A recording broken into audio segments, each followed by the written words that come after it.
अब तक जब मुझे वहां मिल गया मैं सारा दुनिया छोड़ सकता हूँ।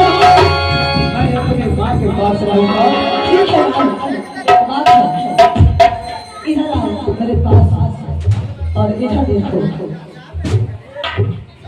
ये कौन है? जरा उन्हें जाकर प्रणाम। छोटी महारानी कौन है? ये तो समझ रहा था। छोटी महारानी। जी महाराज। अब तो तुम्हें संतान मिल गया। हाँ मिल गया। मेरा